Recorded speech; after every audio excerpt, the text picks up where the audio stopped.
Ladies and gentlemen, hello and welcome back to the Jamming Tower podcast. What?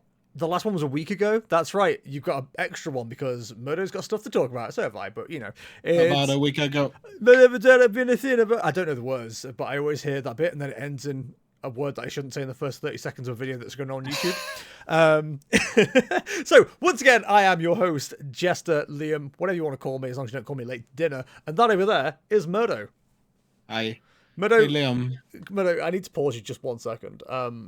If you're watching the visual part of this podcast, please comment below what it looks like Murdo looks like right now with his grey hoodie and his grey microphone pointing out at that angle while his arms are, arms are up like that. Murdo, that looks so wrong.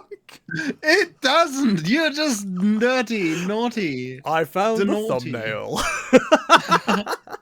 All right, so Murdo, how are you? How dare you? Hey, Liam, for intro, I have a riddle for you. Mm-hmm. What do you call bad popcorn? Unpopped popcorn, I guess. No, popcorn. It doesn't change its name just because it's not good. Gonna leave that awkward silence in. Ladies and gentlemen, hello and welcome once again. It is Murdo and Jester and Murdo, and we're both good apparently, although Murdo is telling jokes that are so terrible that it caused an awkward silence in a podcast. So you'll note the viewer, the listener that has paid attention. I didn't call it a joke. I called it a riddle. Oh, it's not a joke. Fair enough. I didn't try to be funny. I tried to be educational. Wasn't it Brooklyn Nine-Nine where Amy Santiago's dad goes, "Do you want to hear a riddle?" And Jake's dad goes, "What's a riddle?" And he goes, "Oh, it's this." It goes, "Oh, it's like a joke but not funny." Something like that. Yeah, something like that. It might be the way around, actually. It might be a joke that's like a riddle but funny. It's like, I'm not interested. Something like that. Anyway, it doesn't matter. Anyway, due to popular demand, and that popular demand being one comment from our wonderful friend, my friend Marius, it is the news segment. That's right. We're doing a news segment now. So we did touch on it real quick before and didn't really comment on it. There's not really much to comment on, to be honest, unless this is one of your favorite Pokemon. Mega Zeraora has been revealed from the Mega Dimension DLC. The reason I bring this up again is because it is a bit of an interesting one in that it actually doesn't like have a Mega Stone. It Mega Evolves just as it is, and it Mega Evolves when it wants to, which is kind of weird. I'll try and find the exact wording. It's not here, never mind. But it's something to do with it evolving, like Mega Evolving by itself, and it's up to you to be in tune with it to like know when to use its powers and stuff. No idea how that's going to be reflected in game, but it sounds like a bit of a weird gimmick. As for other Mega reveals from Mega Dimension DLC, if you can't tell, there's not much in the TCG world right now. Mega Lucario Z has been confirmed, which is the first Z Mega Evolution. First being said first by Poke Beach, by the way. Whether there's going to be more or not, we don't know, but the fact they're introducing a new mechanic in Mega Z would suggest there are more coming. We haven't had any more Megas revealed, and we won't have any more Megas revealed before the DLC comes out, as far as we're aware, based on the roadmap that Pokemon has given us. So we might see some extra Z Mega Evolutions coming out as secrets, which is good. We don't want everything spoiled, obviously. When's the release again? 10th of December. So it is next Wednesday, I think. Something like that. Yep. Yeah, so when you hear this, which should be Thursday, it is coming in 6 weeks. So nope. 6 days. It'll be coming in 6 days. So by the time 6 minutes. By the time we do another podcast, it would have been the day after it comes out. We might have some words to say about it. We'll find out, but probably not. We'll record the day before. So first Mega Z, basically the gimmick with the Z Megas is it can actually fire off attacks much quicker, as shown in the trailer with Mega Lucario Z versus Mega Lucario. Its attacks go off quicker, but it also means the Mega meter drains quicker. So it is a new mechanic that's coming out for the DLC. Presumably we will see more of these, but we don't know how many. So again, it'll be a great surprise when we can talk about it in about 3 weeks' time, if we're trying to stay spoiler-free. But yeah, it's going to be interesting, and I don't know if there's going to be anything... Whenever a new mechanic is revealed like this, now granted, this is I'd say a mutation of a mechanic. We don't know if we're going to see this reflected in TCG, bringing it back to TCG. We don't know if we're going to see it reflected in TCG in any way, like maybe there's a shorter energy cost associated with this Mega Evolution, but maybe it takes more damage, or it's like self-damage. Like, there could be a few different ways they could present this. I doubt it'll be a mechanic. I think, I mean, Lucario always has been in the TCG more like less damage, less energy cost, more like focus on quick attacks, like more like that's always been how they designed Lucarios in the TCG. Like, for example, the current Mega Lucario obviously also only needs one energy, and it accelerates energy with a bit less damage, and the second one is also quite low damage count.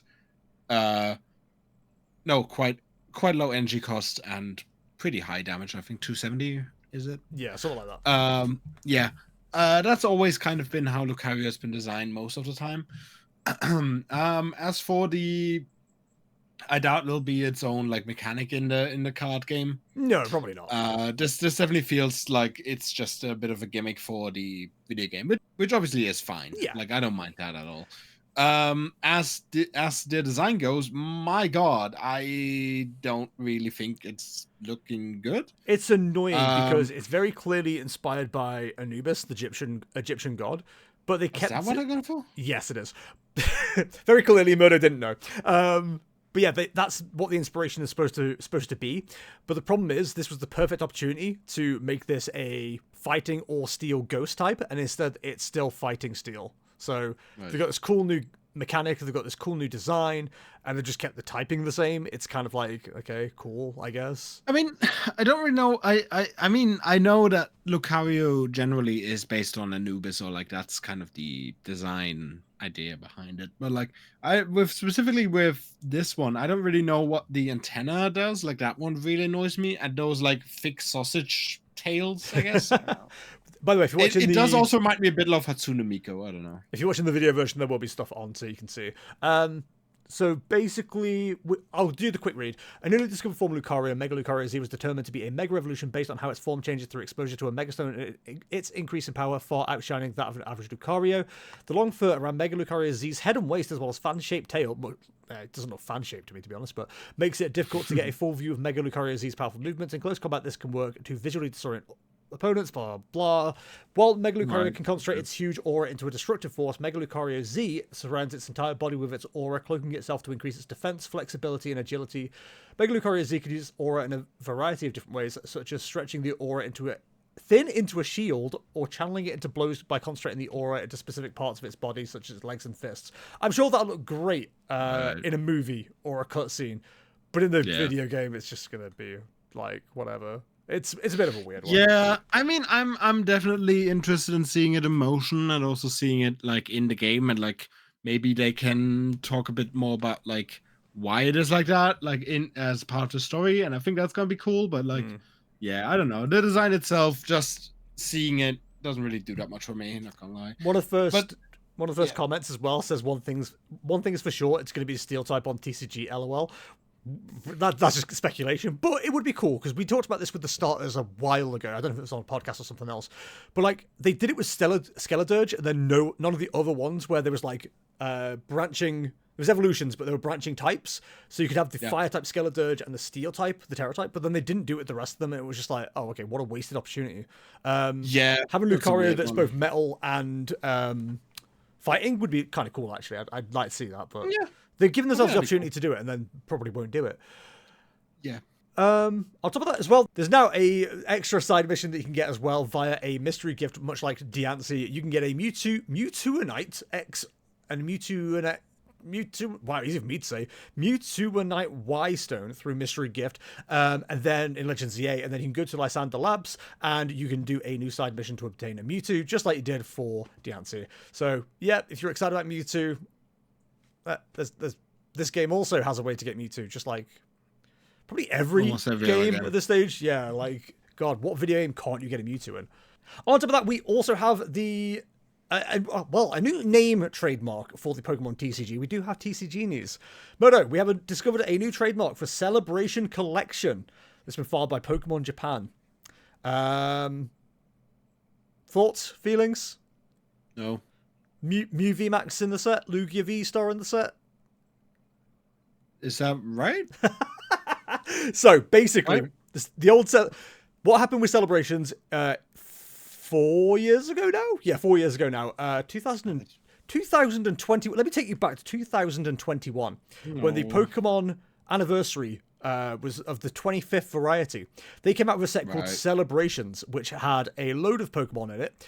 Some were actually playable, which was kind of wild, like the Mewsor play What other cards from that set saw play? There was a couple of ones as well. We won't go through them all. The Kyogre, I think, was from that set as well, that everyone loved in Lost Box. Yes, Yeah. For context, while I'm looking over there, I have the whole 25 framed. How do you? Yeah, it's really cool. I'll try to put a picture up on the podcast. But they basically had this whole 25 card play set, which, again, playable cards, some weren't, blah, blah, blah. But they also had a classic collection of, was it 25 or more cards? Either way, it was all specific cards from, like, various different eras of, like, big decks that were, like, playable throughout the history of Pokemon. So, for example, they had the Charizard, Blastoise, and Venusaur from the base set. They had Umbreon, is it Black Star it's called, or Gold Star? This is old stuff that I don't know. They had the Gold Star, I believe. Yeah, they had the Tapu Lele. They had loads of things. They had, you know, we'll put a thing up on the screen. This is all the history of TCG that I have no interest in. Sorry to all the old heads. But yeah, so we've got a 30th anniversary set coming out next year. We don't know what's going to be in there, but if they're running it in a similar kind of way, yeah, man, what kind of decks would you expect to see? Because I would definitely expect to see Mew VMAX. I'd expect to see Lugia V-Star. They're all massive decks from the last 5 years. So yeah, it's going to be interesting to see what they include. First of all, also just to close the bracket a little bit, other cards from the set that were really good was Zacian V that saw a lot of playing Gardevoir. Yep. I think the Lunala had like a silly effect that people experimented with. And obviously the Flying Pikachu being a world champion. Even. Flying Pikachu V and VMAX. That was a world champion deck with Arceus. Hell yeah. So the whole where they reprinted all the cards ended with the GX era, which the only GX card they printed was Tapu Lele. Mm-hmm. Obviously I started at the end of EX of X and Y, joined pretty much with Sun and Moon. So I think if they go with a similar idea, which they might not, because that would mean maybe reprinting a lot of the reprints they already reprinted. Yeah, it'd be a bit weird to just add on as well, I guess. Yeah, but let's just say for argument, let's just say for fun, let's think about like some important cards from Sun and Moon, from Sword and Shield, because I think that would be like where they do the cutoff. Mm-hmm. If we're talking GX era, I think there is a big argument to be made for cards like the Decidueye GX was like a big deal for at least one format. Maybe that's a bit too little. Zoroark GX comes to mind big time. That was pretty much the deck in like there was a time when Zoroark GX plus X was pretty much all the meta was for a long time. Buzzball GX was really, really dominant for a long while. Then we are looking at the tag team era, where obviously ADP, Arceus Dialga Palkia, was maybe one of the strongest cards they've ever printed. We have Pikachu Zekrom and like Reshiram Charizard. Pikarom more playable.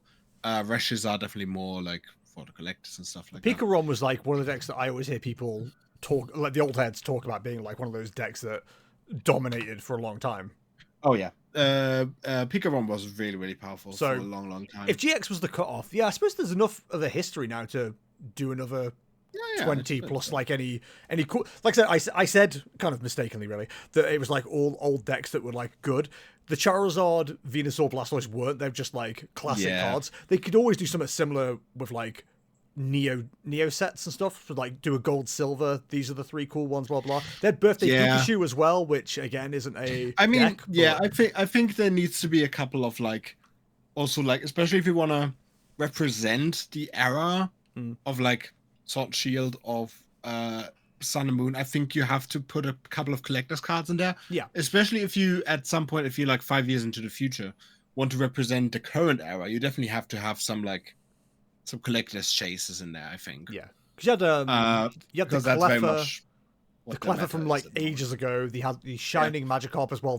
I saw both of mine, but they went for quite a bit, even though they were celebrations. The Cleffa was also very playable. That one was incredibly strong back in the day, back in the Gen 2. I just realized I have this down here.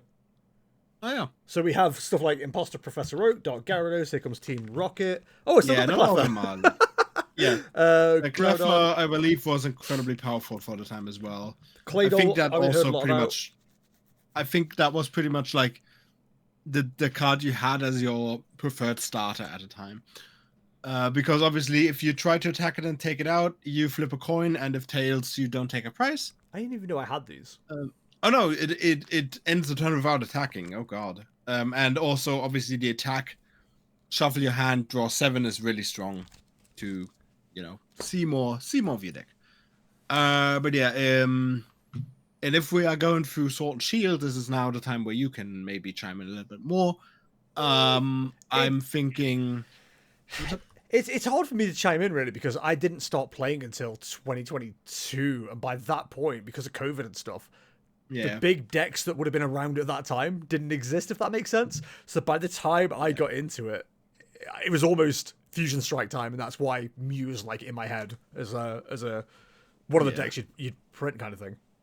Oh, also, forgot about the tag team. Mewtwo Mew, obviously very big as well, and the Sylveon Galvor, also a bit of a niche one in terms of playability, but quite popular with a certain. It was one of those decks that for a lot of people were like their comfort deck, and like it had their strongest soldiers kind of. That feels like the kind of card you'd want to reprint to grab the collectors as well, because people love God of War and Sylveon cards. So big time, yeah. I think that one is like a no-brainer to reprint if you're going with it. Yeah, if we go on. Sorry. Yeah, I think for the V era, it's also a bit tough because, as you said, that's like reaching a lot into COVID. Mm-hmm. And obviously, we didn't have much in terms of tournaments until V Stars started to arrive. Yeah. But yeah, like the obvious ones, obviously, like Zacian V, the first one, the metal one, really powerful with ADP. I'm opening a couple of like tournaments on the side just so I can remind myself a little bit. Rapid Strike, I think, was a big one for a long time. Rapid Strike Earth-Free VMAX. Oh yeah, when we go into the VMAX kind of. Shadow Rider Calyrex as well was quite big for a while, or am I thinking VGC? Never, yeah. No, that's more VGC. Shadow Rider was always a card that people thought will be good, but then never was. So maybe it was Ice Rider that was better. Is there any? Yes, Ice Rider was a bit of a thing. Yeah. Is there must be a resource for this. Is this like Player Cup? Yeah, is a Player Cup like results? Because I think that would give us a good idea. Yeah, I'm looking through stuff a little bit now. Yeah. Cool. Okay. Yeah, Rapid Strikes appear. Eternatus was like a thing that. Oh yeah. Always people said there's gonna be good, but they never really had results. But then again, also COVID, so hard to say. It won that one regional, didn't it? Like at the very end of Legality with Weezing. Maybe. I don't remember that. But yeah, then if we go to the first in-person tournaments, we're looking at like Mew VMAX, Duraludon, Arceus V-Star, obviously, also big with you. We're looking at the Inteleon engine. Yes, you definitely reprint an Inteleon. Yeah, I think so. All that kind of stuff. I think I rather than burning a lot of good material here, Murdo, I think we could do either a video or a podcast subject on what we would include in a celebrations thing. Because I think speaking, you've got a bit more of like a history that would delve into where we need to start from. And then I've got like, because I'm hyper obsessed, I've got so much more Sword and Shield knowledge than any one sane person should have. I think that'd be a really cool like subject to talk about at some point. So anyway, all that to say, this is pure speculation. They might not even do this. It might just be a normal set that reprints fan favorites as new cards. We don't know, but just some cool news to share as far as that is concerned. On the set release schedule stuff, we still don't have a solid English one, and R.I.P. Justin Basil, but he was the guy who I would always rely on for this stuff. Like he seemed to know the schedule like 6, 7, 8 months in advance, and he could just go, yes, in January this set's coming out, in March this, and we don't know, unfortunately. So we know from Japanese sets we have a set called Ninja Spinner coming out, which is obviously Greninja. We have the one. I can't remember the name of it, chat. I'm sorry. I'll probably put it up on the screen. We have the set that refers to, is it Nihil Light?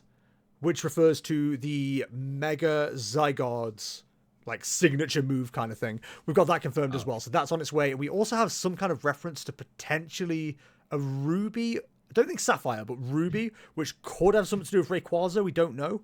I shouldn't have started this subject because I don't have the full stuff in front of me, but next podcast, that again might be something to bring up, talking about a set release schedule. The rumor has it that the time slot this year that was filled by the Black Bolt White Flare set will be a third gen a third gen set similar to Black White, but with Ruby Sapphire instead. And I hope that's true because I can get my boys. Yeah, what I will do is for next podcast, I will try and get us a list of like all the Japanese set releases, and we'll try and like draw a conclusion as to like when sets came out as well. Honestly, I'm sure if we want to talk about like if we want to do the whole like predicting stuff and stuff like that, we can absolutely fill like a whole podcast with that. Absolutely. Only that probably. But that sounds like a plan. But we've got to fill this podcast, and I'm sure we can do a bit of that with Mirdo's Stuttgart run. That's what it says on my thing. Mirdo, I'd love to talk about your Stuttgart run, but unfortunately, PokeRank.gg/player/Nicholas Baumann only has 6 of your matches from round 3 to round 8. So you're gonna have to tell us what round 1 and round 2 was like, and I'll leave that to you while I find some research stuff to write down. You can also do the labs.limitless. You're not on there. I am. I search your name. You're not on there. You have to turn off the top 500. Oh, Mirdo, you're on there, and you are the best Nicholas from day 1. Does that make you feel good? From day 1. Yeah, you're the best day 1 Nicholas. Oh, good. All right, Mirdo, we've got your run from Stuttgart up now, including the first 2 matches. Tell us all about what your day was like, buddy. Right. So, I went into Stuttgart being fairly confident. The Friday, I'm just gonna tell you a bit about my day. The Friday was pretty funny because we were in a Airbnb with 6 people, and one of them came from a bit up north, so they came here, parked their car, and then I drove the rest down and picked up 2 other guys. Jonas, Julian, Marius, shout out. The flock, my TCG team was in full effect for the first time in a long time. For the first time at a regional, we were all there. And on Friday, Jonas messaged me and was like, "Yeah, I'm gonna leave in an hour." And I was like, "Okay, cool." I woke up. Then I laid in my bed for like 50 minutes, and I was like, "Oh shit, Jonas is arriving in like 20 minutes. Whoops." So I started to get up finally and do all my stuff, and Jonas came, and then he proceeded to talk to my dad for like 20 minutes because I was still doing stuff and getting ready. And they had a nice conversation, so it's not too bad. So you'll let your German friends talk to your parents, but you won't let me talk to your mom? She doesn't speak any English. Or like a little bit. I'll let her start this conversation, and I'll say McKayser. Oh yeah. She'll know what I'm about. About cheese. About cheese. I'm all about cheese, hey, baby. Man, I'm about the cheese. So we then went into town, and I had as my objective, I wanted to take photos for writing applications because I'm gonna be changing jobs fairly soon, and I want to apply to stuff. And then I get in town, I realize, oh hell, I forgot to shave. And then my boy is like, "Hey, why don't you go?" No, I mean like clean up my chin. It was very busy. You missed a bit. This is art. How dare you? Chat, can we ever put a poll on Spotify? Is Mirdo's mustache art? I like my mustache. I think it looks good. It looks good on you. Thank you. Yeah, so, and we decided to just impromptu go to a barbershop. And I don't know why, but I felt really like at home there because the guy was just so direct. I was like, "Hey, can you like clean me? I want to take pictures." And he was like, "Yeah, sure." Can you clean me? Yeah, just clean it off. Like, can you? I want to take a picture. I think you've got to the wrong establishment, sir. And he was like, "Yeah, sure." Then also, if you are at the barber, you're like, "Hey, do you want something to drink?" And I'm like, "Yeah, sure. I'll take a water." And usually you get it like in a cup. That's what you'd or like a glass. Okay. He just gave me just one of these like 20 cents water bottles from the grocery store. It's fucking awesome. Okay. Yeah, so I sit down in the chair and he's like, "Oh, you just want me to shave you, yeah?" And I'm like, "Yeah, I think everything else is fine." And then he was like, "Nah, we gotta fix your hair as well. We really gotta fix it." And then he's like, I'm like, "Okay, sure." So he also fixes my hair. And then he's like, "Oh, we also gotta fix your eyebrows." So he's also fixing my eyebrows.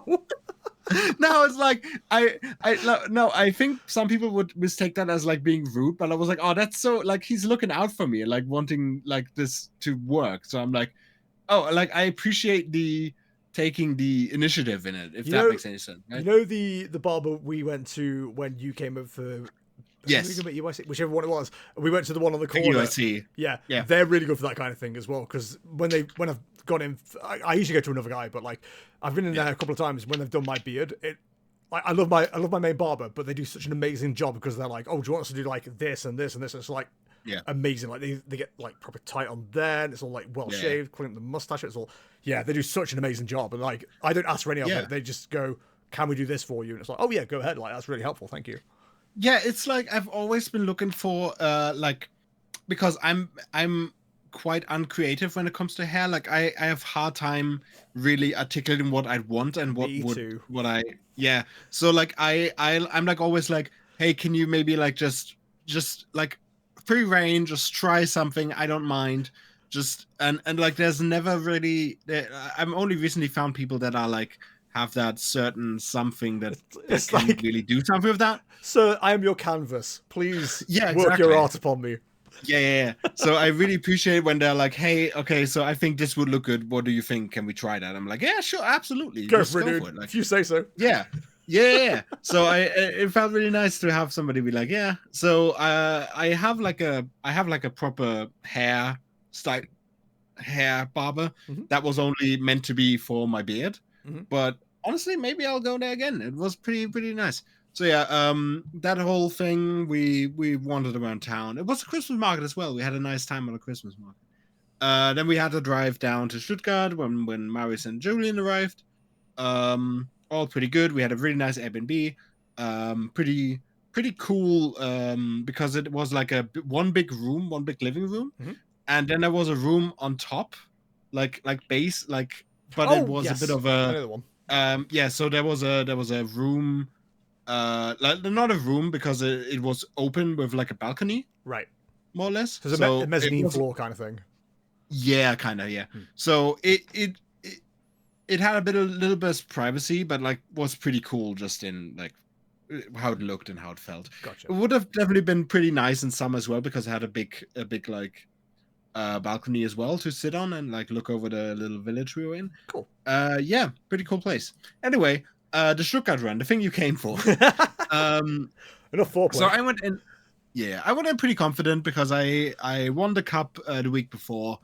Had a list. I felt pretty confident in. Had a few little texts to explain my deck. Maybe Liam can put the list up for people to watch on the video feed. But I played a Goldengo list with Morwile and obviously Dengo Lunatone, Solrock Lunatone.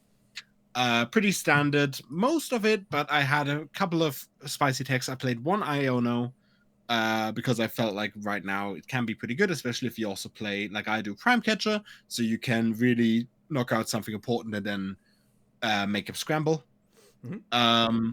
There's a Petrol in the deck, a Team Rocket's Petrol. I was going to ask you about that. How did that serve you? It didn't come up a lot, but I'll talk about it in a little bit. Okay. And I played the one-off Crispin, which I'm a big fan of always in a lot of decks. This was mostly to load up Morwile, and it will come up in at least one match. So that felt really rewarding that it did.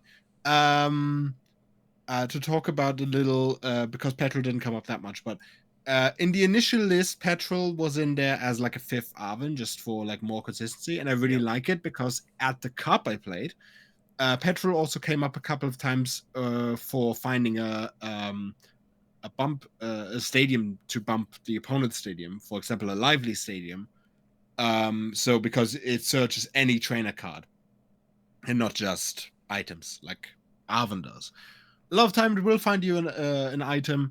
But petrol was initially one of the cuts I made for the Crispin, but then I decided, because I play a lot of basic search, that I would instead cut one of the Poffins, because I played 3 Poffins, so I played 2 and the petrol for more search, more flexibility, basically. Yeah.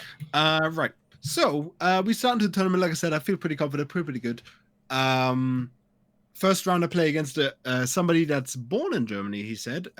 So he spoke very well German, but he lived in England for the longest time. Was also Poker Dad, so more here for fun.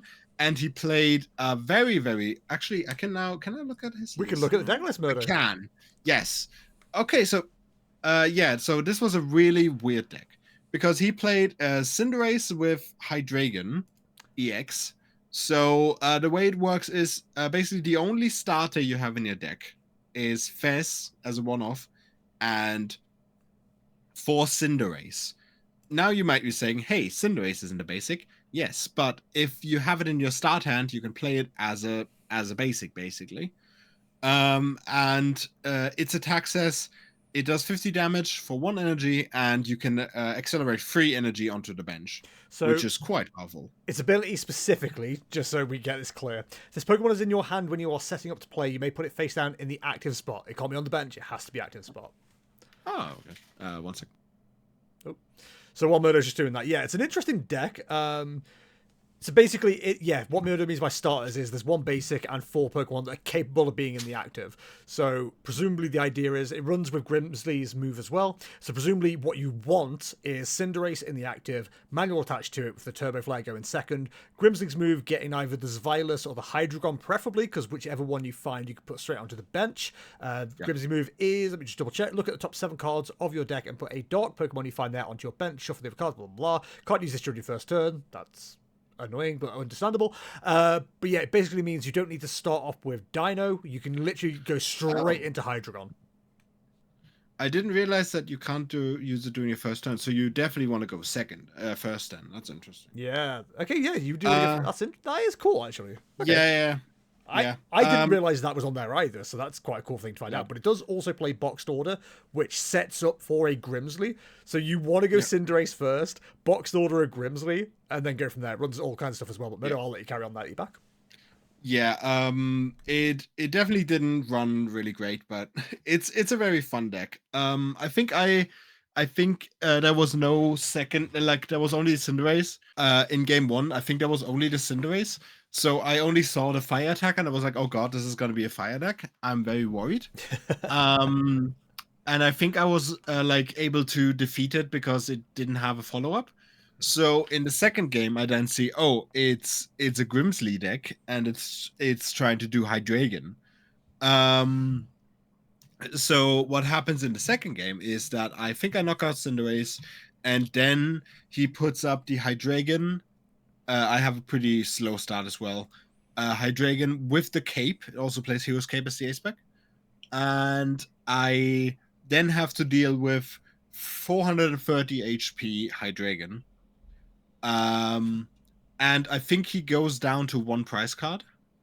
But I'm able to actually take out the Hydreigon. Because 1, I was able to hit into it with 50 because I missed, I didn't have a lot in terms of energy. But the next turn, I then am able to swing for, I think, 9 energies or 8 or something like that. And he then actually concedes because he he can't catch up anymore. Yeah. Despite only having to draw 1 more energy, 1 more prize card. He's like, I can't win anymore. I simply can't do this. Yeah, I think he was able to attack into my Goldengo and put it up to 230 damage or something like that. But then he didn't have a follow-up to charge up, so I just take the Cinderace and then he's done. It doesn't seem like a good deck against Goldengo anyway. It's not. It doesn't look like a good deck at anything. I don't think standard Hydreigon's at least interesting and fun to play. But yeah, I think even that, like the most consistent Hydreigon list, is still going to lose 9 times out of 10 to Goldengo, probably. Yeah. Like they might get that rare like turn to explosive start where they wipe your board. 130. Yeah. But if you've got if you know that's coming, you've probably got 4 Gimmighoul down, and you just revenge killing anyway, and then what's the follow up? So yeah, it's a bit of a weird one. Yeah, it wasn't good, but it was definitely fun to see. He went 2-6, so at least he got 2 wins, I guess. Into the second round, I played against Kangaskhan, which I didn't know was Kangaskhan for the longest time. Shout out, because for I think the first game he only had 2 Ogerpon, so Cornerstone Ogerpon. So I assumed for the longest time that it's an Absol box, but then I realized. But then, like I think in game 2, I finally saw a Buffalon. I was like, oh, it's Kangaskhan. So yeah, it was an interesting day for learning what people's decks are. It was technically an Absol box. Was it? Yeah, they're playing a very weird variant of it. Oh, yeah. Huh. Yeah, it's more of an Absol box with Buffalon. Yeah, so just for context, it's a typical Kangaskhan setup, 3/3 Kangaskhan Monkey Buffalon. What threw me immediately was the 2 Yveltal. That's not normal in the deck. You don't run Latias either. And it's also running 1 Mega Absol, 2 Ice Cream, which, yeah, makes sense. 2 Fighting Energy, 6 Dart. Yeah, it's a hybrid. And I don't think it does well at either. Yeah. In my opinion. But maybe I'm wrong. Maybe they did much better than I expect. 3-4-1. Yeah. Yeah, so I beat them. And something that came up in this one was the Crispin. Because I played it for basically this matchup. I played again. So what happened in one game was that they had Ogerpon active. They attacked and they bossed up my Mega Mobile, which is my out against Cornerstone Ogerpon. So basically the plan is against Mega Mobile is to damage it 140, so you can 2-shot it. Yeah. And so I had Mobile. So basically, as a Goldengo player, you put down Mobile as soon as you are able to, so you can start attaching to it, because the second attack basically takes a clean knockout on Cornerstone. Yeah. So yeah, I do that. He bosses up, does 140 in it. Top deck my Crispin, so I can attach 2 in the same turn to it. Yeah, it Crispin didn't come up that much. For Mawile, it's really, really fun. I think I used it a couple of times also just to get energy out of the deck. But yeah, it's a very fun option to have. I heard somebody else said that some people play Turbo Energize as a one-off to power up Mawile, which I don't hate the idea of. I can see it. Yeah, definitely. Which maybe a better option than Crispin. I don't know. Crispin felt more fun. Yeah, I did like. I don't know if it was your thing or like it's just general Goldengo thing, but I did like the Monkey Dory and Crispin combo where it's just like I'm going to power up my Goldengo and I'm going to put this on Monkey Dory and now I'm going to swing for like way more damage. No, I didn't play the Monkey Dory. I definitely thought about it, but I didn't see the space for both. Right. I definitely did think about doing that because that's how you kind of played Dango back in the day. With a Monkey Dory as well, but I didn't really see the use case for it that much, so I didn't. Third round I play against Gardevoir Jellicent. I don't really remember much of this game, but I won it, so that's good. I don't know. I don't remember much. Might have been a really short one. I don't remember.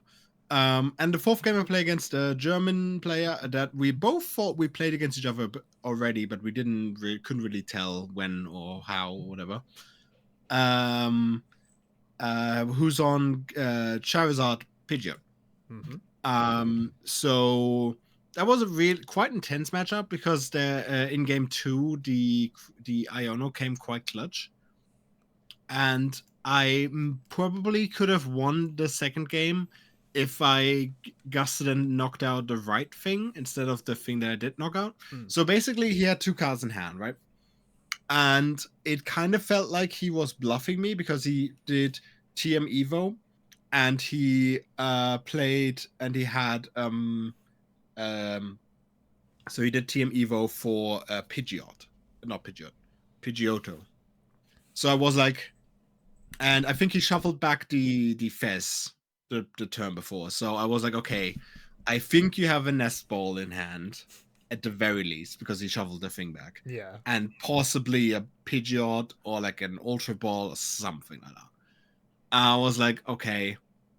So my option is either because he needs Boss and like a Zard. Mm-hmm. So I thought like, okay, my option is probably take out the thingy, take out yeah, so my option was either knock out Dango with the knock out Pidgeotto with the with Dango, Yep. or knock out the Nigiragi, the fish. Is that a German name? Tatsugiri. Tatsugiri, that's the one. With the Solrock to force to have, so they also have to have a boss. Yeah. And not just a Zard. And I went for taking out the Pidgeotto instead. And I probably should have done the Tatsugiri because they had nothing in hand. It was like a Shaman and like a something else. Did you see their Goldengo tech? Gouging Fire. The Gouging EX. Fire. Nope. I didn't see that.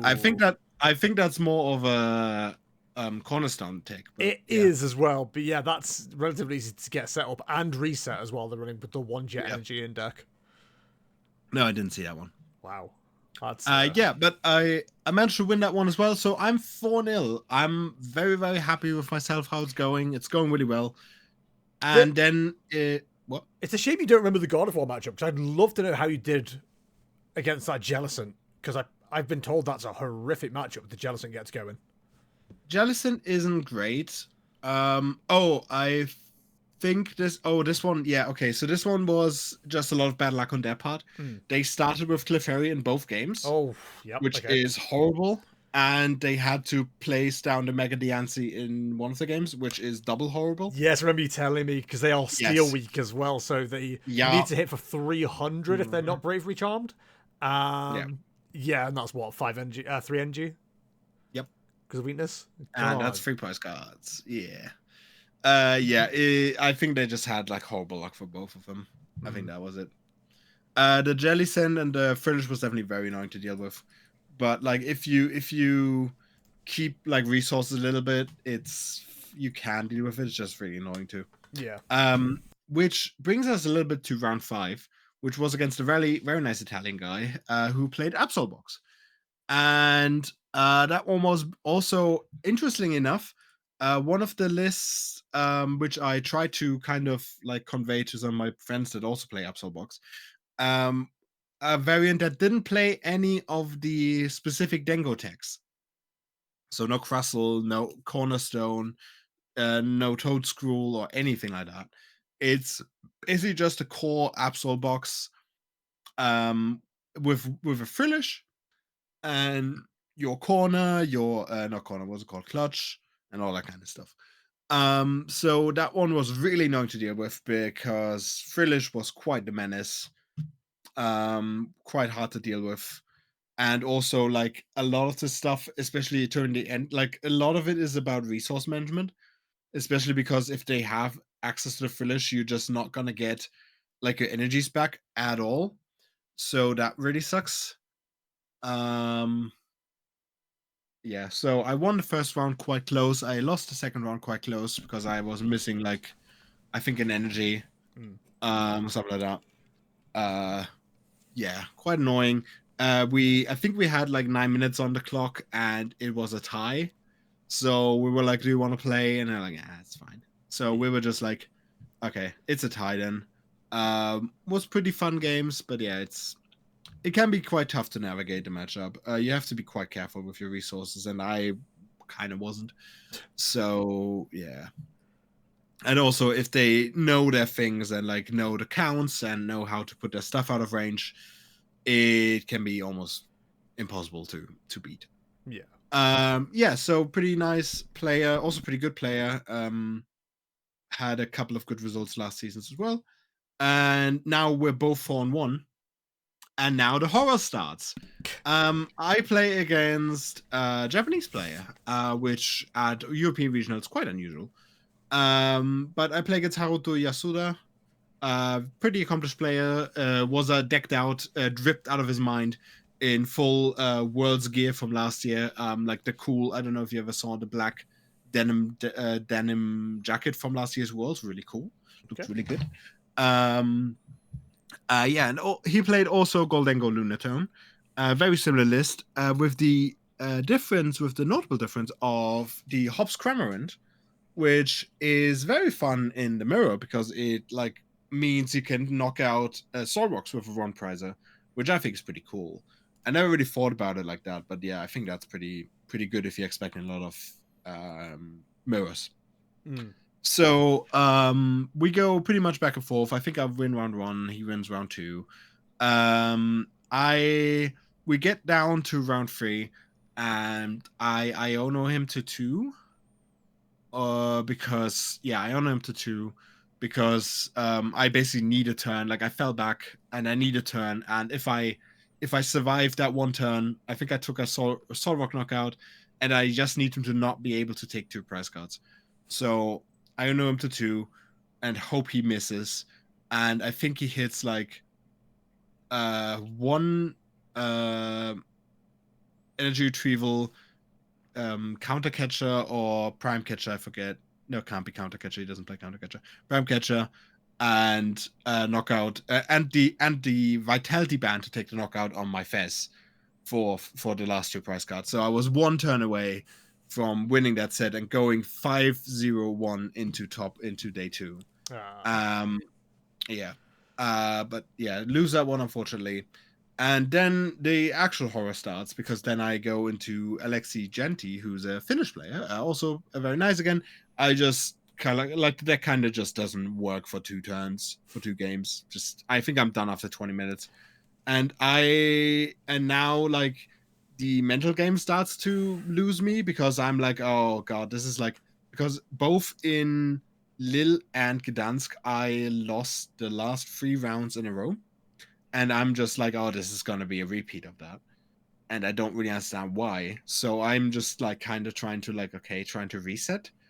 I'm going to the furthest corner. I go get some noodles with bologna sauce. No, not was it spag bol? But it's not spag. It's just pasta. It's pasta bolognese. You can call it that. Yeah, pasta bolognese. Yeah, I just get something to eat, basically. Sit down in a corner, just kind of be by myself, listen to some music, stuff like that. Trying to kind of get back into it for last round. Honestly, it kind of works. But then I go into round 8 into a Frenchman called Maxime, whose, fun fact, wears the same jersey as the other Gardevoir player, the other French Gardevoir player I played against. Apparently they're the same team, so that was a fun little coincidence. Weird that it happened twice. And yeah, he's also playing Gardevoir, but without Jellicent, which is better. This is a better matchup for me. But yeah, the deck just kind of doesn't work again. It's a lot of like, I have an out, or I have something to like stay in it to kind of claw back. For example, like I don't hit the picnic basket, I don't hit my boss or the Turo or anything. Like it's a lot of that kind of stuff where I just miss out, so like don't hit Goldengos and all that kind of stuff. And it was also like a fairly quick own too. And yeah, I lose the 3rd round again, and it's like so soul crushing having such a good start and then just getting nothing at the end of it. Like you don't even get like top 500, because at top 500 you get like 9 packs. So it's like, oh, like at least I got something. I didn't make day 2, but hey, this is cool. Yeah. It sucks. I don't know. It's hard to really deal with the implications of it, or like really like put it into perspective of what it means, or if it means anything, because obviously it's a lot of like, it's a card game, right? So it's a lot of variance, it's a lot of whatever. But at this point, I'm like, with how my regional runs has been going, they're all been like painfully mid in terms of result. Like I felt pretty good with most of the runs up to a point, and then it like the deck just starts kind of disappearing away from me. Yeah. And it it definitely it doesn't feel like I can really say like, oh, I played bad or like I made mistakes or something like that. Maybe I'm a bit too aggressive as a player. That could be. I might sit down with like a pro player to look into that maybe. But I think at the core of it, like I don't feel I'm a bad player, just kind of gotten a bit unlucky. But if you then look at it like from an outside perspective, it definitely feels a bit like, okay, but like if you have these results at so many tournaments in a row, it's more of a, is it just because the law of big numbers kind of says like the true like you can get lucky at like a small amount of places, but if you play enough of the same game or whatever, then like the true result will be like closer. For example, if you flip like 10 coins, then there's a possibility of you getting like 8 heads, for example. Yeah. But if the more coins you flip, the more to a 50-50 the results will be. So it like in logic, it kind of feels at this point like, okay, because I had so many tournaments in a row where it's been very mid, is that just what I am? Like it's kind of hard to really rate yourself, I guess. I think there's more. I don't know. It's one of those things that like it happens with YouTube comments as well, where you focus more on the negative than the positives. Oh yeah. And I think if you took all your results across all of your regionals, you still come out positive. Like I checked on your entire history when it comes to on Pokemon GG, like on all the regionals, you're a 55.5% win rate. Like that's not bad. You're above average, and it's gonna take that a little bit more of a push now.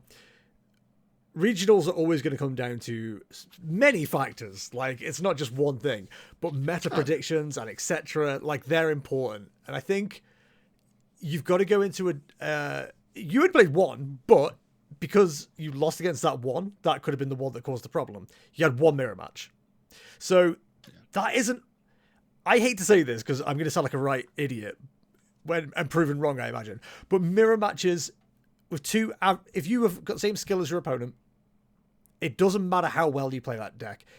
It's what the look is. Now, ignore 7 and 8. Call them losses. That's fine.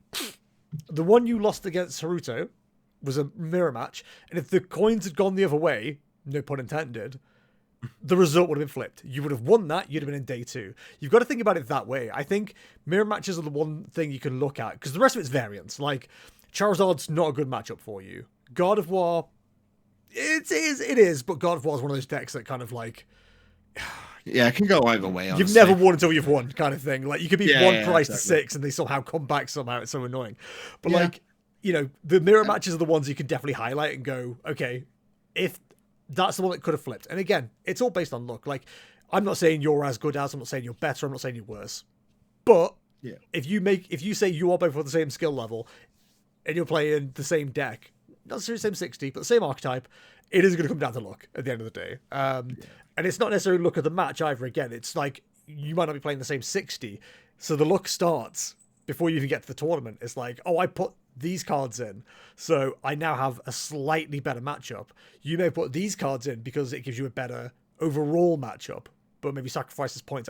You know what I mean? Like, I don't think you're a bad player. I think you're a day 2 player, and you've had day 2s multiple times already. Like you haven't got to prove you can make it to day 2, and even the best players in the world don't make day 2 sometimes. Like I think, of course. I think Tord is one of my favorite players for this because he talked about how he had like an incredibly mid-season last year, but like I don't think he didn't make day 2 in most of the tournaments he went to. Like he still had really good results, and it's just for his standard, it's like wasn't quite good enough for him. Yeah, he wasn't really like that loud. To say, like, I think he still had a lot of good, quiet results, but there wasn't a lot of like finals and top cuts and stuff like that, which obviously is always going to be his goal. Yeah, but like, if we look at last, for you do make day 2, and the next step is making that more consistent. You know you can do it. It's just finding that final push, and once you've got that push, it's on to the next one. Like, while you're on the way to consistent day 2s, you may spike a 32, you may spike a top 16, and then it's you go from there, don't you? Once you start making day 2s consistently, it's like, can I start making 64 consistently, and it's like I'm spiking top. You know, it's never ending. Yeah. Like everyone's got a different length of journey as well. Like you've been playing since 2016, but you've had the same issue that everyone's had, where you've not been able to play for 2 years because of various like COVID and stuff like that. And it is a constant game of catch up, and it's knowing so much more than you don't realize, if that makes sense. Like, oh, well, you might know how to play against these 3 decks, the best 3, but like sometimes you're going to run into these 5 random ones. Sometimes you're going to run into 3 Lost Box in a row and just get absolutely destroyed because you've played a anti-meta deck and then not run into the meta. I'm talking about me. These things happen, and at the end of the day, the only thing you can do is walk away with the positive thought of, well, at least I went positive. Like, you won 4, tied 1, lost 3. It took 1 result to flip to day 2. That's kind of how I saw it in Frankfurt as well, because like I didn't have a win in. I think I was eliminated by round 6 or something, but like I also went 4-3-1 in Frankfurt, and that's also a case of like, okay, sometimes that one match goes in your favor, sometimes it doesn't. It's definitely a weird one. I've like it's easy. It's I think it's a mix of, it's easy to go defeatist and like try to find a different reason of why these things happen. And also it's a bit of a, for me, it's definitely more of a case of, okay, the season's not going so great at the moment. Should I maybe change focus in my life? Just look at other stuff, do other things, because obviously traveling all these tournaments is expensive, and maybe just like a bit of time away helps. I don't know. It's a whole question to ask, I guess, and maybe that's just been a whole thing. Like, I've pretty much locked into Birmingham because I want to spend the time with my boy, with my jamming tower friend. With Neo, I get it. Yeah, with Neo, obviously. But yeah, it's now become a question of, oh, do I want to do EOIC? Like, if I want to still get a Worlds invite, I really need London, especially now. I need a really good result in London. But do I care to do that? Because it's, as I said, quite expensive to get there and to sleep there, especially to sleep there. Yeah. And all that stuff. Do I bother to go to Prague? I'm probably going to do Utrecht no matter what, but we'll see. Yeah, I think I'm more on the side of I'll try London and then maybe just cut Prague at the end of the season. Kind of that way. And then I kind of look at how Utrecht, if I want to do Utrecht, but probably do, because it's quite conveniently lane, because it's like the first day is a national or like a local holiday for me, so I can take off first. So first day is off anyway. Yeah. I can take off Friday and have like a bit of a nice long weekend for it. Yeah, big holiday. So that's kind of cool. Yeah, kind of cool of a holiday. Yeah, so that's definitely a big maybe. But yeah, it's become of a weird thing as well, with like, okay, where's my motivation? Where's my drive? Also with like, I've turned 29 this year. I'm gonna be 30. I have a partner now. I'm in a relationship. Shout out. I want to change jobs next year. All that stuff, and start therapy at the start of the year. All that good stuff. It's definitely a bit of a journey, and it's hard to really realize like what you want and what you can do, even to improve. Not even like obviously as a Pokemon player, but also as a person. And that's kind of where I'm stuck at the moment, and it does feel like I'm stuck because it's just a lot of stuff coming together, where it's like, okay, it's hard to really grasp at one string, because every time I'm trying to like improve on the wrong one string, it's been a thing of, oh, but here's this other thing you have to take care of.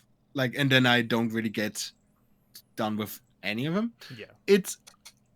I think after Stuttgart specifically, it felt very much like, because before I was like, oh, I made progress in these kind of things, and I got better at organizing, I got better at taking care of myself and all that kind of stuff. But after Stuttgart, and after I've not had any results in the tournaments and everything, I for the first time in a long time felt like, oh, you and it's now the end of the year. It feels like I'm just at the same point as I was last year, just like trying to kind of get better, but not really getting anywhere. And I just really hated how that felt in that moment. Yeah, I think nobody would fault you for doing what I did last year. Now, granted, you're in a better position than I was, but do what I did, and like you've said, do EYC and just kind of accept the season's washed. Like, yeah, possibly. The positive of that is it means you don't have to go to America this year or next year. So there is that. Like, granted, you know, a good push would involve NAIC as well.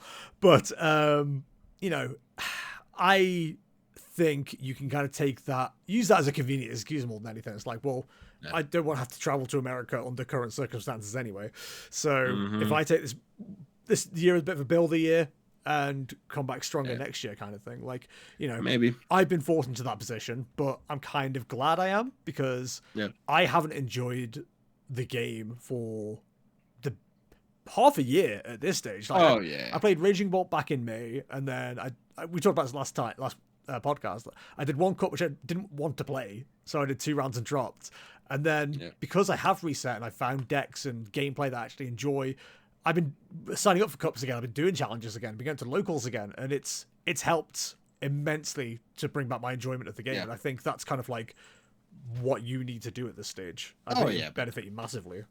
I think it's definitely been a bit of an issue also with me and the enjoyment of the game for quite a bit. There has been definitely quite a bit of a hole for me deck-wise a couple of while, and I don't really know what to do about it. Yeah, I've had trouble with finding enjoyment in the game for quite a while. I think I kind of got it back a little bit with just like playing decks that I'm like just like, oh yeah, I'll just play that. Like I played Twin Power, was like, oh, that's kind of fun. I played Dragapult because I just kind of on a whim because I felt, oh, that's gonna be good.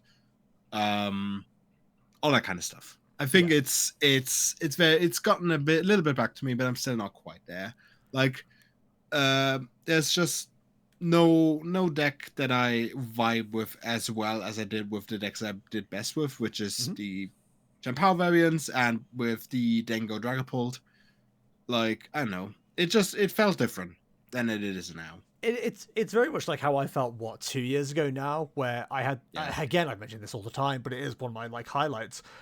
Roaring Mooney X was one of my absolute favorite decks, and it's like I won my first cup with it. I won a big online tournament with it. I was 1 card away from like my first ever day 2. Like, finding that deck that you vibe with is incredible. And I talked about this a bit with Kangaskhan as well. Like, even before the Jumbo Isis came out, the most recent set, I really enjoyed that deck. Now, granted, it's not looking as good as it was a couple of weeks ago. That's a different conversation, but at the same time, it was, even if it's not a tournament winning deck, at least I found a deck that I enjoy and I can build from there kind of thing, and I can do a bit more exploration as well. Like, you know, it's, for me personally, it's been a very busy year. You know, for those who don't know, maybe this is the first podcast, I quit my full-time job in July, and I've been running my own business since then, and that's been it's only been half a year now. Yeah. And it's been incredibly stressful because you don't realize how much stuff actually goes into it. And it's, you know, that was a massive cause of stress, and I had to really focus on that. So I dropped locals, I dropped Pokemon almost entirely. I haven't been streaming at all. Like, it's taken until the last week, 2, 3 to actually like get back into doing anything consistent. Like, I've not really been able to enjoy hobbies. On top of that, we've also got a baby on the way as well in March, so that's a whole thing we have to prepare for, and that's again its own source of stress. Now, again, as I quite often say, great problem to have, but it's still, you know, something to deal with, and there's so much going on, and it takes a big toll. And I think if my partner had said, hey, you're allowed to do whatever you like this season, I still wouldn't have, because it's a massive toll on money. Again, self-employed, having to build up a business, that ain't cheap. And it's just like, like at some point you have to prioritize things that aren't your hobby, aren't Pokemon, and that's fine. Like, it's a good thing. You should be prioritizing stuff that isn't your hobby.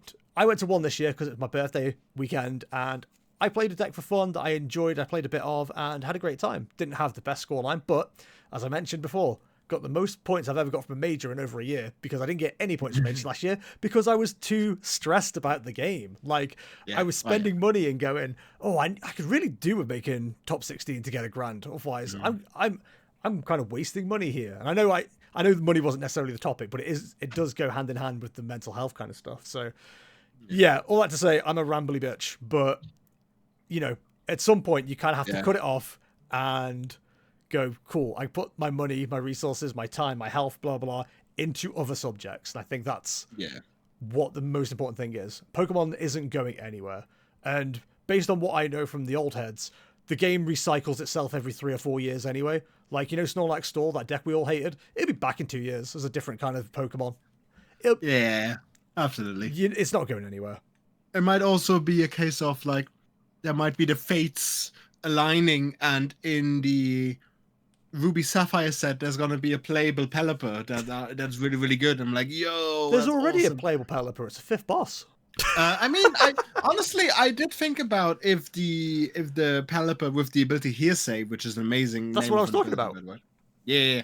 I think that could maybe become better once we have that new tool item card, which searches for a non-rule box Pokemon. I think that could maybe be something. There was definitely people talking about that on Twitter. Yeah, honestly, if London goes bad, if Birmingham goes bad, maybe I'll just play something like that. Who knows? Maybe it'll just become a bit of a weird one. We'll see. I think to close the bracket a little bit, I think it'll go down to. I'm probably going to take a bit of a break now over December. One, there isn't really much going on. And two, I don't really, now that I have my cups full, I don't really have a desire to really go much to places. Not necessarily because I don't want to play or don't want to, obviously I want to see my friends, but it's also more of a case of, okay, maybe this is a good time for me to just take a bit of a step back. Yeah. As you said, take a little bit of a step back. Because also there's only effectively for me only 2 weeks that I can take anyway to play tournaments. Because I'll be on holiday anyway for the Christmas days, so can't really go to tournaments. And anyway, then over the holidays I'll fly to see my partner, shout out, and then it's already the new year, and then we're like 2 or 3 weeks away from Birmingham. Yeah. So in the new year I'll probably go back to play a couple of cups, look at to maybe what I'll play. I don't think we get any new. We're not getting any new sets for Birmingham, so that will be the same meta. Maybe I'll look into some of the more silly decks. Maybe I'll just play Goldengo again because it works and it's the best deck in format for a reason. It's also most played format. In format for a reason. I'll probably make some adjustments. I've definitely gotten some ideas, and I think that could be some fun. And yeah, I am looking forward to doing Birmingham with my boy. One last ride on the sedge. Maybe we need to coordinate outfits again. That could be fun as well. Ooh. And yeah, I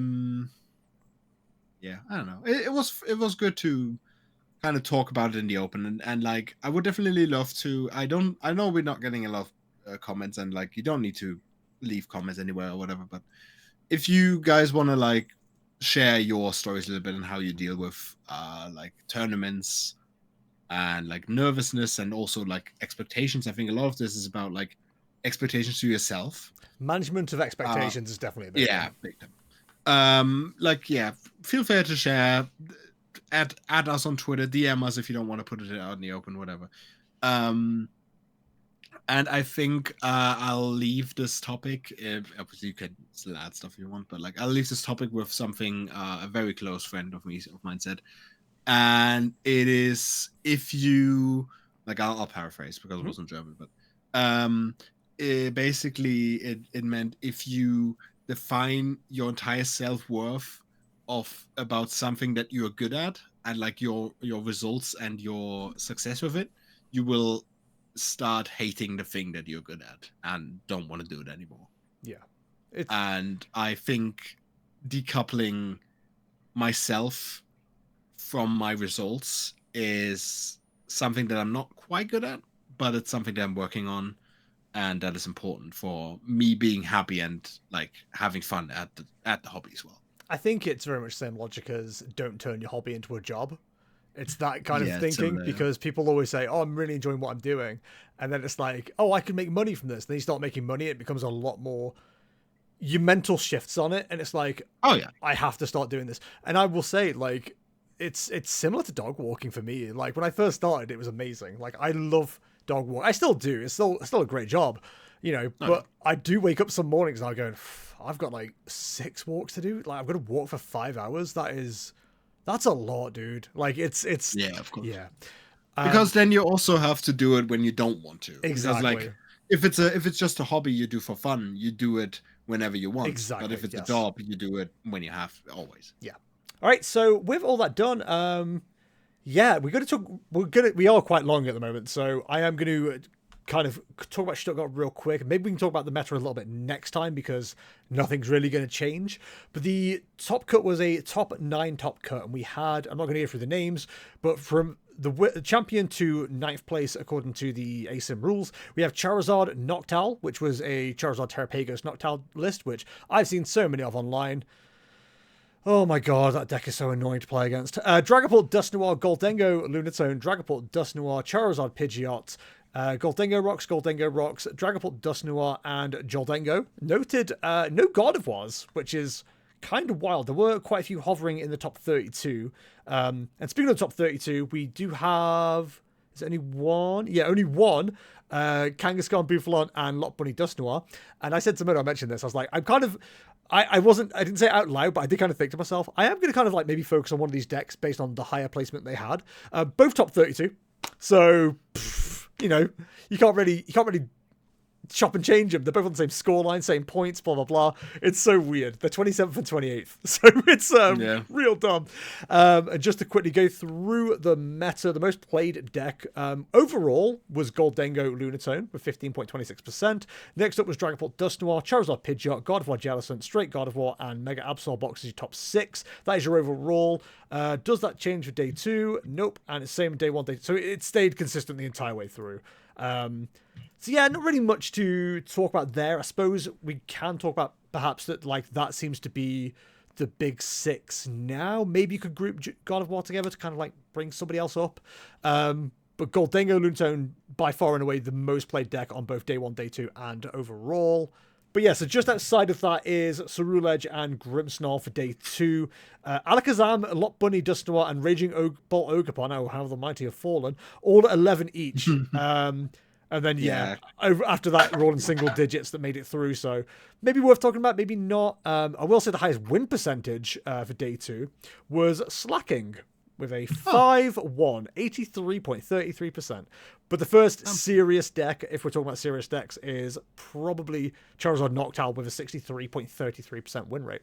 I have it on pretty good authority from friends who played the deck at the tournament that the days of Raging Bolt and of Grimmsnarl are kind of over at this point, unfortunately. Now, I would like to point out that one Ace Trainer Jester on Twitter, put out a ranking, a meta ranking for Stuttgart, and was kind of lambasted, for want of a better phrase, about putting Raging Bolt in D tier. Yeah, I remember that. Now, I'm not going to call them out at all. I would refer to them as my friend, perhaps. And I'm not saying it definitely belongs in D tier, but it is not a good choice these days. Like I said in the tweets, the decks that do what Raging Bolt do are Ceruledge and Ceruledge and Goldengo, and they do it better. Like, I just don't think.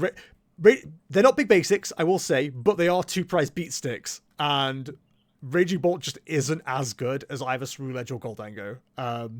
Which sucks because I love Raging Bolt, and a long time ago, we had a conversation very similar to this as to why would you play Chien-Pao when Raging Bolt exists, because Raging Bolt does what Chien-Pao does, but better. Now, it's now it's going the other way. Or not the other way, but it's continuing. The 2-price beat sticks are evolving into these. And that happens. That's okay. It's okay for a deck to fall out of favor. The archetype hasn't gone. Big Basic arguably has. But the 2-price beat stick hasn't gone. It's just changed. And that's absolutely fine. some people don't want to move on, and Zul always makes me laugh when he talks about this. It's like Dragapult Dust Noir, people just refuse to give up on it because it's their favorite deck, it's their pet deck, but it always loses to Gardevoir. Like every single time you see Dragapult get to the top cut, you just see them defeated by Gardevoir. Not every time, but most of the time. And it is quite funny because some people just stick with a deck even though it isn't performing as well as it should, either personally or on average. But it's fine. If you enjoy that deck and want to keep playing it, you do that. Like, Murdo's proven that point multiple times. Champ Power's not good, but he's played it twice, 3 times when it's not being good and made day 2 of it. Like, you know, it's... Sure did. There's nothing wrong with enjoying a deck. And if I do a meta list, I've said this a million times, I haven't day 2'd a regional yet. What do I know? But it is very fun seeing the responses come out of it. I'll say that much. Also, if we are speaking about conversion rates for a second, we can talk about conversion rates. Let me click that tab. A very funny thing. So you talked about the Slacking player who won 5 rounds in day 2. They're also the only Slacking player in the entire tournament, day 1 and day 2. There was one Kangaskhan Fortis player who also made day 2. So one person that played it in day 1 and he made it. They 100% conversion rate. Correct. There's 2 decks with 50% conversion rate, those being Charizard, Dragapult, and Frostlass Makidori. That surprises me on the Zord Dragapult. Yeah, it's definitely a variant that fell out of favor big time. Also, speaking of Dragapult, I agree that it's definitely feels not as good in the meta anymore because obviously Guardy is not a great matchup, and Absolbox kind of terrible also. It was still the second most played deck in the entire tournament they won. I will say on the Mega Absol Box thing, I think that is very much a worse players are picking it up kind of thing. Enzo Rock is also in a similar position where I don't think any very good players that have been championing it recently played it. Well, they might not be in the tournament, but this is the thing. Like, certain decks have their champions and they aren't in region, so suddenly that deck looks bad. Like Enzo Rock's conversion and matchups is god awful. But if you look at the players that are fantastic with it, completely different. And that's where the whole thing that Henry Brand was talking about not too long ago, where if you look at Trainer Hill and take those results as biblical? What's the phrase? Literal? No, there's a phrase that... Gospel? As gospel, yes. If you take those results as gospel, then you'll never want to play that deck because it has those bad matchups. But if you look at your own personal, how you've done against them, that's much more useful data than that. Because if they say, oh, you got a 40-60 into it, but you've been going 60-40, that makes it a good deck for you to play because clearly you're playing it in a way, or you've got a build that is somehow flip that matchup. That's a good thing. So using Trainer Hill as a rough guide is fine, but yeah, all that to say is trust your own playtesting, and the champions of things like Enzo Rock and Mega Absol know that they've got good matchups. So when those decks get pushed up into the meta, because this is what always happens. Again, you'll see it on live. I've seen a ton of Charizard Terapagos recently. Those players that are picking that up aren't as good as the players who've been championing it. So you end up with like it's very much like billionaires in society where like X% of all the money in the world is owned by 1%. The results of matches are very similar where Zoroark versus Gardevoir for Piper is like 100%, not a problem. But for a much worse player, maybe it's only 30%. And that completely ruins the average because there's more average to bad players of a deck than there are fantastic players of a deck, if that makes sense. But yeah, I definitely think Enzo Rock, like as an example, like definitely not as good as it used to be. I think the biggest problem is it had that God of War matchup, and Diancie almost completely flips it. Oh yeah, big time. Diancie's got so much to answer for. That's what a friend of mine said as well. That they didn't do Enzo Rock because basically the one good matchup's now got awful, or like not as good anymore. But yeah, you can definitely see like the decks that had pretty good share now just doing quite bad. Cerulege, Grimmsnarl, Enzo Rock, just not great conversion. Alakazam, for what it is, quite good conversion, honestly. Raging Bolt, pretty okay, considering it's not as popular anymore. Lopunny Dusknoir, also better than I expected, because I thought the decks got awful. But I'll need to respect it a little bit. Mega Absol, as you said, had a huge pickup in people playing it. Like a lot of my people, or I know also, picked it up quite recent. definitely a lot more people playing it now. As you said, a lot more worse players as well. I think, but yeah. That's not to like insult people as well, by the way. Like I know that sounds a bit like negative. Oh yeah, but of course. When you pick up a deck, you aren't going to be a golden god of it straight away. Granted, you'll have transferable skills, years of experience, whatever, but you still got to learn the deck. You've still got to learn its intricacies, its lines and things like that. And the more complicated a deck is, like Mega Absol Box, for example, the harder that's going to be. So all that to say is just because those players did bad this tournament doesn't mean they're going to be bad the next tournament, because they've got suddenly another couple of weeks, a month's worth of like experience with that deck. Everyone's got to start somewhere. Oh yeah, of course. Yeah. Also, the thing that I wanted to mention earlier, but I forgot. On Sunday, we had a pretty chill day. We went into the venue because one of our friends made day 2 that we shared the ABB with, Lucas. And we then followed him around, or like we sat around, played a bit of the old metas. And then we were like, okay, let's do pick a pack, and then we'll play some Riftbound with another friend, which is the League of Legends cards game. I'm not really interested in it, but like a friend of mine is, and I was like, oh sure, I'll sit and look at it as well. But what at the point where we were almost done with the pick a pack, we got the message from Lucas, because he won every round, that he had a win it in on stream, and that his game was the stream game picked, and we all basically took all our stuff and bolted to the stage, or at least I did, to watch him play on stream. So he was the last stream game before the top cut. He had to win in against Drew Stephenson, who, funnily enough, is a good friend of my other British friend, Ross. And I also met Drew a couple of times because of that. Are we not shouting out, Ross? Shout out. Shout out. Yeah, no, that's why.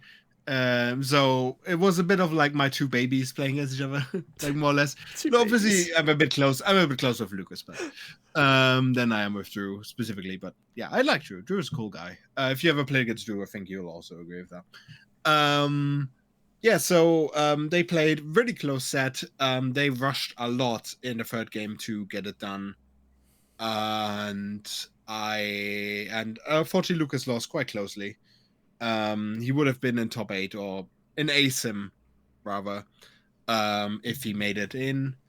If he won the game, he would have been in the top 9 cut. So I'm not sure where he would have ended up there, but I think he would have been at the bottom because he also his tiebreaker wasn't great. And one thing that was a bit annoying about it is that like this one game decided between top cut and top, like he came 36 in the end. So he didn't even get money or like a second display or anything. Like he was so close to top cut, but it didn't like at the end he only got a display. Like, I mean, it's still a good prize. Like it gets good points. He gets the stream shirt. You get to keep the stream shirt if you didn't know. To play Pokemon one. Yeah, so he got to keep that. Obviously, it's a once in a lifetime experience at the end of the day. But like, yeah, it's a bit unfortunate with how the pricing sometimes goes in Pokemon, that like you have a really good run, but like because of bubbling and like weird circumstance, you just kind of miss on better pricing. And it's yeah, I think it's really unfortunate, but that's just how Pokemon is at the moment, isn't it? Really? Yeah, especially with the huge tournaments we had. 202,000 players in Stuttgart, which is insane. Mad. All right, to finish off the podcast, we are going to quickly talk about Jester's Weekly Casual #32 Stuttgart After Party. After Party being one word because 51 characters. Anyway, so we had 14 players in ASIM, and once again, I had great fun of like looking down the pairings and going, there could be 19 players in top cut. People do not want to ID. It's like it doesn't even get suggested in a lot of matchups, which is really funny. Anyway, first place it went to Lukin321S with the Mega Absol box. Cool to see. They beat K Cobley 96 with Dragapult Dust Noir. Going on from 3rd down to 14th, we had Charizard Pidgeot, Rageabot Ogerpon, Dusk Bunnies. We had Dragapult Dust Noir, God of War Jellicent, Dragapult Dust Noir, Grimstar Frostlass, Azumarill, What's that streamer? Azumaril. Let me tell you about that in just a second. Goldengo rocks God of War. Goldengo rocks Charizard Noctowl, and that is the final thing. That deck I just want to highlight is Azumaril. Azumaril has an ability called Glistening Bubbles. If you have any Terra Pokemon in play, this attack can use the double edge attack for one psychic energy, and the attack is double edge for 230 damage, which usually costs 4 psychic energy. This Pokemon also does 50 damage to itself, so it's basically a 230 single prize attacker for 1 energy, which is kind of insane. I don't fully understand how the deck is supposed to work. It runs Lily's Clefairy EX, so I suppose it helps with the Dragapult. It has Cornerstone Mask Ogerpon, which obviously helps to Charizard matchups. Bit of a weird deck. It's not one that I would personally want to try on, but it worked for M. Brooks, so congratulations to them, and congratulations to everybody in the top cut, as always. Yeah, so nothing really too exciting to talk about there. Metagame wasn't particularly crazy either. 18 Goldengo, 17 Dragapult, 16 Charizard, 14 Mega Absol, 11 Lot Bunny Dusknoir, which is weird because I'm pretty sure that's how many were in day 2 of Stuttgart. The 9 God of War Jellicent, 8 God of War. So yeah, pretty normal, pretty comparable to what we saw in Stuttgart as well. So yeah, nothing too exciting to tell you about there, but it's always cool to share that information. All right, Ladles and Jelly Spoons, unless Murdo's got anything else to tell us. He's shaking his head. That is going to do it for today's podcast. We've gone a lot longer than usual, and I've definitely got some stuff to cut out. But thank you for watching as always, or listening as always. It's been an absolute pleasure to bring you some more rambling, some more news, and some more stuff. And of course, if there's anything you would like us to talk about, please drop us a comment and let us know. We did go a bit deep into kind of the mental health side of things as well. So again, if you're ever struggling with stuff like that as well, feel free to talk to us. We're both avid carriers of bad mental health moments sometimes. We also have advice on how to avoid it. So, hey, if you ever need anybody, give us a shout. But thanks for watching as always. And Murdo, where can the good people find you now that Stuttgart is done and people aren't allowed to come to your house? Oh, God, I forgot about that. I guess Twitter, @Mirdo TCG. That's about it, honestly. Like, oh yeah, I'm on Blue Sky, @Mirdo, I think. Yeah, I don't know. I don't try to be on a lot of social medias these days. My brother recommended to me that I should make an account on LinkedIn for applying to job purposes, and God, do I not want to do that. My God. I don't understand how LinkedIn works at all, but I often see tweets of like, this is the crazy crap I've seen on LinkedIn this week, and I look at it and go, what is going on? I thought it was job recruitment. Why is it basically a social media site? This is ridiculous. Yeah, it's you don't want to get into it. It's a thing. And as always, you can find me at Ace Trainer Jester on YouTube, Ace Trainer Jester on Twitch, and at Trainer Jester on Twitter. I've got a blue check now. It cost me £1 for the month, so I was like, oh, we'll see how close I can get to monetization. Nowhere near, so I'm going to be dropping that after a month. But hey, if you want to like engage with me to boost my numbers and see if I can make any money from it, that'd be cool. But don't worry about it; it's not going to last. I got it while it was £1 just to see what it was like. But yeah, other than that, all the links are on the description below, and we will talk to you in the next one. See ya. Goodbye.